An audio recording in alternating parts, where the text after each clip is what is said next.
A gente vai falar agora de um tema que atormenta muitos homens, a ejaculação precoce. Muitas das reclamações que os urologistas recebem sobre sexo no consultório têm a ver com esse problema que pode e deve ser tratado e o melhor, tem cura, viu? Uma dúvida muito comum é, será que a causa é física ou psicológica? Nós convidamos então o Dr. Amintas Arimateia Rosa Júnior para responder essa pergunta e outras para a gente. Muito bom dia, Dr. Amintas. Bom dia, Lidervan. Bom dia a todos. Bom, começo falando então sobre essa questão aí psicológica, se é psicológico, se não é, se é um problema físico, porque muita gente fala da relação com ansiedade, né, nesse caso. Isso. Tem muito a ver. A ejaculação precoce, na verdade, é um tema muito amplo e que não existe um consenso ainda, porque tem tanto os fatores psicológicos, né, realmente relacionados à ansiedade, os fatores circunstanciais, ambientais, como as doenças orgânicas também que podem acontecer.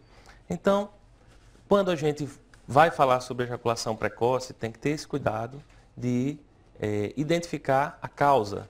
E hoje existe até uma classificação, já existe há bastante tempo, existe uma segmentação dessa classificação, mas tem os ejaculadores primários e os ejaculadores secundários, seria ejaculação precoce primária e secundária. Normalmente a primária é mais relacionada a um fator próprio do indivíduo, ou seja, desde o início da atividade sexual dele, das primeiras relações, ele já pode apresentar essa disfunção.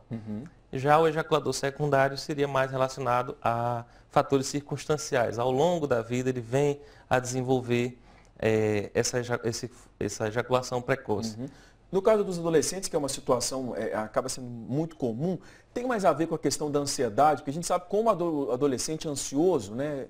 Sim, tem. E, inclusive, uma das coisas que vem sendo estudadas atualmente é a cobrança em se é ejaculador precoce ou não.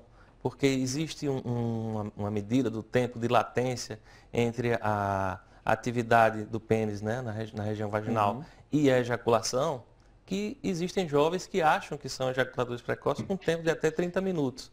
Então, relacionado também à imagem, ao seu poder, né, na atividade sexual. E os jovens que iniciam a atividade sexual cedo, ou mal orientado, ou em local inadequado, ou com pessoa inadequada, podem apresentar esse padrão. E se rotular como ejaculadores e vai mantendo tipo um efeito cascata, bola de neve, né? Doutor Amintas, já que a gente está falando na questão do tempo, a gente separou aí uma cena de um filme muito conhecido, vamos ver.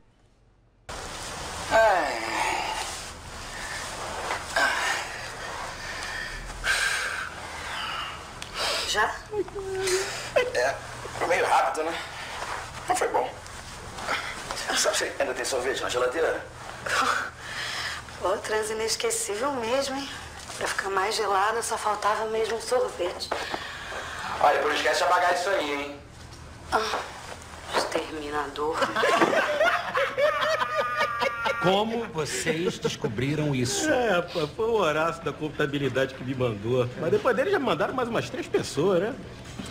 Isso espalha rápido demais. Isso não é mais rápido que você, Bruno. Pô, desculpa, Bruno, eu não resisti.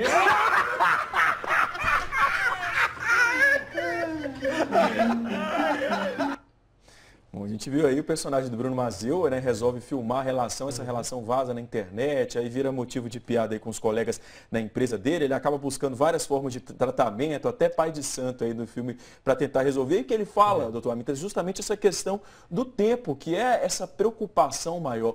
Tem um tempo assim que pode caracterizar a ejaculação precoce ou não? Isso varia? Não. Isso varia, por quê? Foram feitos vários estudos, vários grupos começaram a tentar estabelecer um tempo, ou até número de incursões vaginais para estabelecer isso. Isso é muito interessante a nível de trabalho, para que você possa comparar dados e estudar o assunto. Mas na prática clínica não. Por quê? O fator principal da ejaculação precoce é que você consiga ter o controle voluntário da sua ejaculação. Não necessariamente o tempo de 1 minuto, 5 minutos, desde que isso não lhe cause problemas, tanto para você quanto para sua parceira. Existe hoje uma determinação que um tempo de 1 minuto, né, para baixo seria considerado como ejaculador precoce. Mas isso ainda não é um ponto fechado. Porque, por exemplo, pode-se ter uma relação de 1 minuto e a parceira também conseguir se satisfazer. Não seria considerado um ejaculador precoce, né? Uma outra coisa também, doutor Amintas, no caso de medicamentos, do uso de medicamentos, né? Pessoas que acabam tomando aí antidepressivo, então, quando isso é indicado? Certo. O princípio básico da ejaculação precoce é a não capacidade de inibir a ejaculação. Então, os antidepressivos, como eles causam uma inibição na recaptação da serotonina, que é responsável por esse estímulo, eles acabam prolongando esse tempo. Então, existe uma boa indicação de você fazer o uso do antidepressivo para melhorar a ejaculação precoce. Mas deve ser muito bem orientado e não feito de maneira isolada.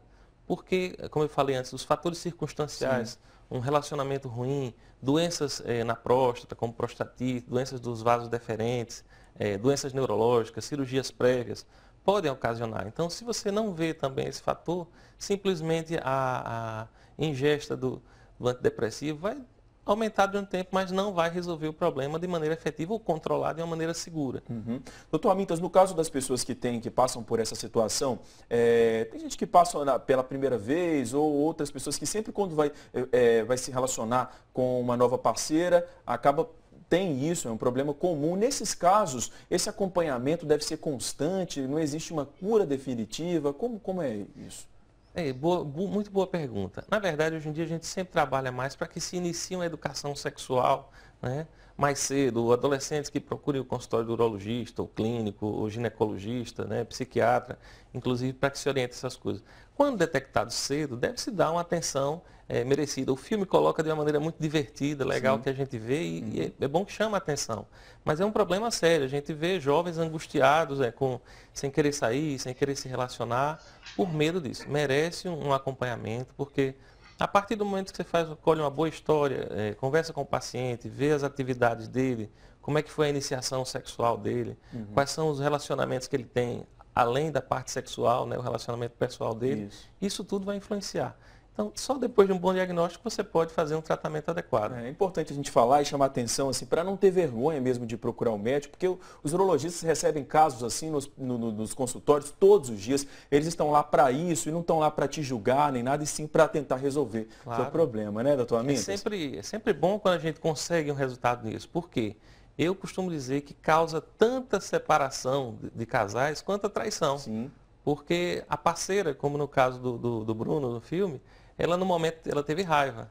Mas tem outros que são companheiras, inclusive levam os maridos, namorados à consulta e tratam com respeito e atenção. É assim que tem que ser. Muito obrigado pela participação, pelos esclarecimentos. Bom fim de semana para o senhor, viu? Bom dia também. Bom dia.